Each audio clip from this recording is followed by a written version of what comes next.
Velamal Engineering College, Information Technology, admissions open for 2026. Kerala முன்னாள் முதலமைச்சர் பினராயி விஜயன் வீடுகளில் அமலாக்கத்துறை சோதனையில் ஈடுபட்டுக் கொண்டிருக்கிறார்கள். கூடுதல் விவரங்களை எமது செய்தியாளர் பிரசாத் வழங்கிட கேட்கலாம். பிரசாத், எதன் அடிப்படையில் இந்த சோதனை நடைபெற்றுக் கொண்டிருக்கிறது? முழு விவரங்களை பதிவு பண்ணுங்க. வணக்கம். கேரள மாநிலத்தினுடைய முன்னாள் முதல்வரும் கம்யூனிஸ்ட் கட்சியினுடைய மூத்த தலைவருமான பினராயி விஜயன் தொடர்பான 12 இடங்களில் சோதனை நடக்கிறது. அவர் வாடகை வீட்டில் இருக்கிறார். இப்ப தற்போது திருவனந்தபுரம் பேக்கரி ஜங்ஷனில் அந்த வீடு, அதே போன்று கண்ணூரில் உள்ள அவரது வீடு மற்றும் அவரது மருமகனும் முன்னாள் அமைச்சருமான முகமது ரியாஸ் கோழிக்கோட்டில் இருக்கின்ற அவரது வீடு உள்ளிட்ட 12 இடங்களில் சோதனை நடக்கிறது.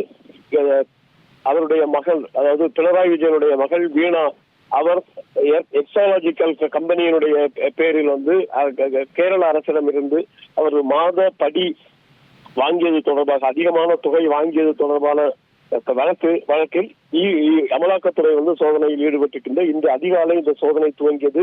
கேரள மாநில போலீசாருக்கு தகவல் அளிக்காமலேயே அமலாக்கத்துறை நேரடியாக அந்த 12 இடங்களிலும் சோதனையில் ஈடுபட்டிருக்கிறார்கள். இந்த சம்பவம் கேரளாவில் பரபரப்பை ஏற்படுத்தியிருக்கிறது. விவரங்களுக்கு நன்றி Prasad. Velamal Engineering College, Information Technology, admissions open for 2026.